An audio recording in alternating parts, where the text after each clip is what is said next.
Ito yung mga nabili namin sa department store.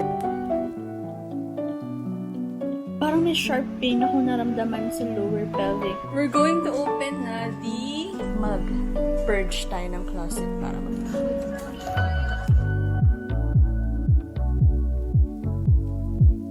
Good morning, good afternoon, good evening, kamusta? It's me, Paula, and it's nice to see you back on my channel. Today is a Monday, so I will try my best to vlog every week. So now I'm 34 weeks pregnant. Holiday today. And nagpa-book ako ng Brazilian wax today. Obviously, hindi ko na makita yung down there. So, hindi ko na siya matrim at all. For hygienic purposes na lang din. Alam niyo na, you know what I mean. Ang sabi ng ubi ko is, okay lang naman daw. Safe naman daw yun. And nag-research din ako before I booked it. Pero sabi ng mga iba na mas masakit daw ngayon kesa sa before kasi nga medyo sensitive yung skin kapag pregnant ka. So let's see. Pero nagpapagano na naman ako before. Yun lang naman ang agenda for today. Siguro titingin lang din ako ng mga iba pang baby essentials. Like kailangan ko ng cotton buds, yung mga ganun. So, tara.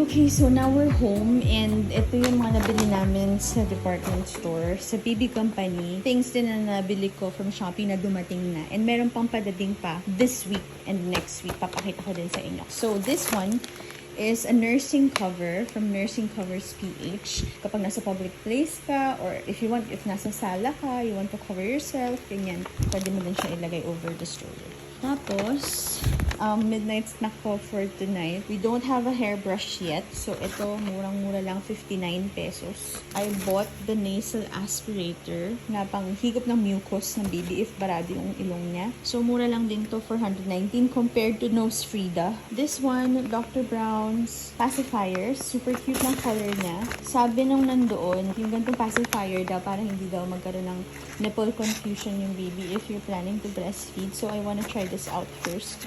Sana magustuhan ng baby. So, $5.99 dalawa. And then, nag-buy din ako ng extra cotton balls. And also, newborn diapers. Cotton buds na pang baby, yung maliit. So, yan lang. Happy Tuesday! Good morning, good afternoon. It's already 5:16 p.m. and nakaligo na ako. And this is the mom outfit for today. Same dress na suot ko nung last vlog. Madami akong gantong kulay. May black, may beige, may white. Some of the items that I bought online already arrived. It's raining outside, maulan, kaya super lamig. Ningal ako ah. So, ang gagawin natin right now is magbe-breakfast ako. Isip ko kung gagawa ako ng warm milk or fresh milk na lang. Tapos yung chocolate croissant na isang natira ko kahapon. Siguro warm milk na lang. Okay, warm milk is ready. So, Bear Brand lang to plus 1 stick of stevia. And then, this is our chocolate croissant. We're going to open na the high chair kasi ipe-prepare namin itong mga dogs na masanay sila sa mga gamit ng baby na nandito sa house. Itong chair, napakita ko na to sa vlog before na nagiging swing siya tapos nabababa siya na parang hindi siya high chair.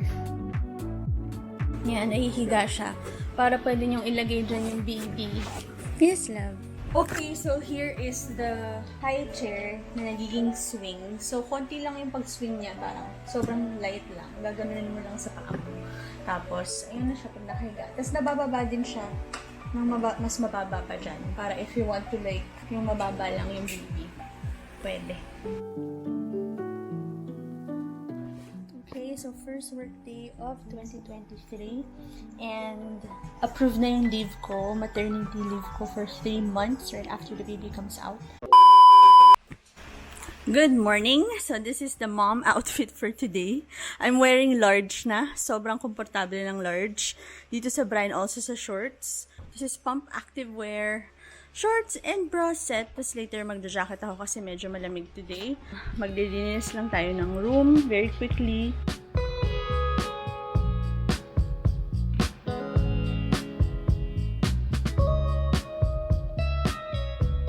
Hindi ko napakita sa iyo yesterday. Dumating to.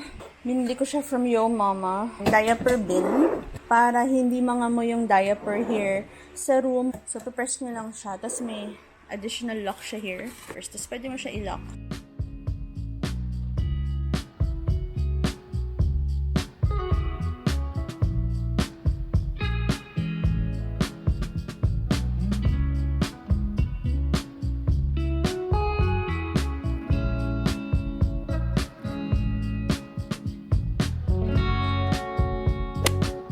So for our midnight snack, we're eating Christmas ham, super sarap, and one wheat toast, and also broccoli sprouts.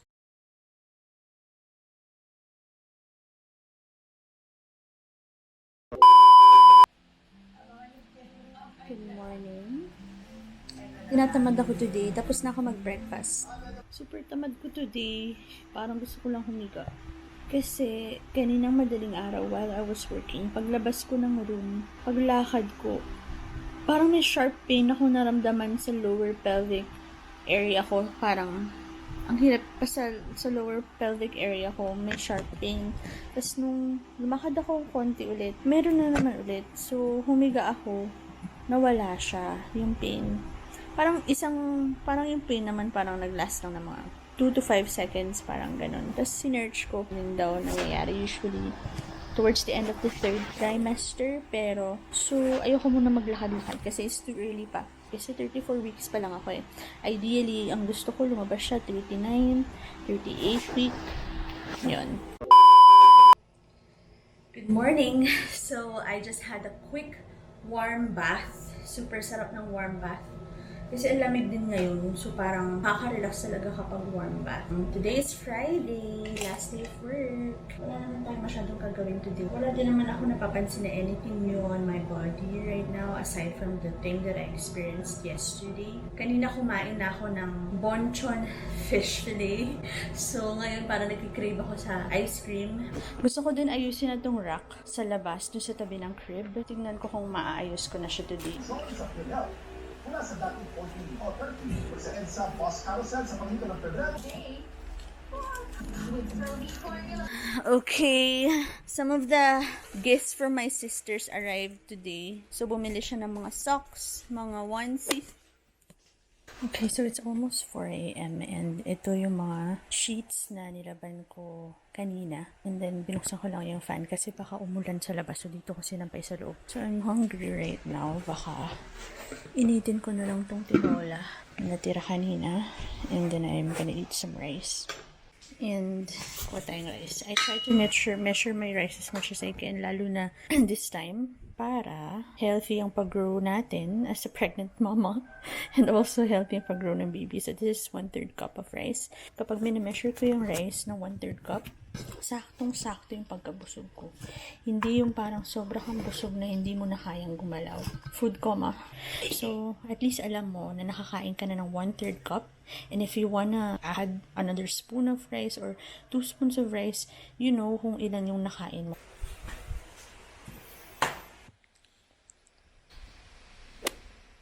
Okay, so it's 5:50 a.m. Hanap muna tayo ng snack kasi medyo nagugutom ata ako. Let's go with this peanuts.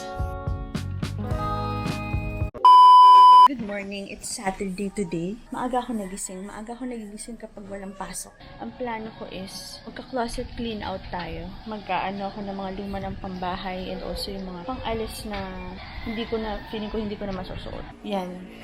Yung mga damit pa dyan na hindi ko pa nagagamit na binili ko nung trip namin. After namin mag-Europe, pag uwi ko dito, nalaman ko na buntis na ako. Hindi ko pa na-unpack yun. Yung mga nabili ko dun. Mag-purge tayo ng closet para magkaroon tayo ng space. Okay, so meron pa ako dito mga binili ko online na hindi ko pa din nagagamit. And then, let's start. Okay, so these are all the pang-alis clothes that I have. So ito yung ipapurge ko. Tapos ito. I-keep natin, babalik natin dito sa loob.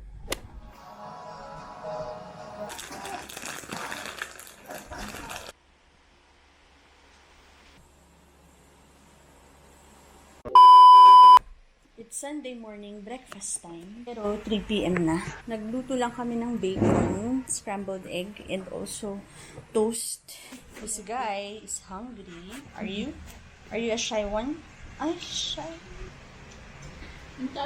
Natin ang bacon on top, pampasarap. Okay, so bubuksan na namin tong bathtub tsaka tong car seat.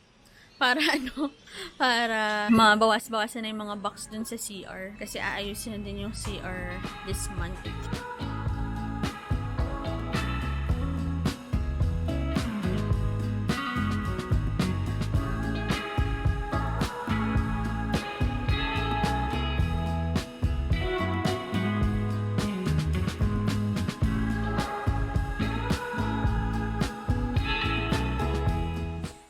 So I think I'm gonna end the weekly vlog here of me 34 weeks pregnant. Tomorrow, 35 weeks pregnant na naman tayo. Magtatry ako maggupit ng toenails kasi hindi ko maabot. Last time na naggupit ako siguro mga ilang weeks na. Let's see kung kaya ko pa siyang abutin ngayon. So I'll see you next week. Bye! Thank you for watching. Thank you for subscribing. Bye!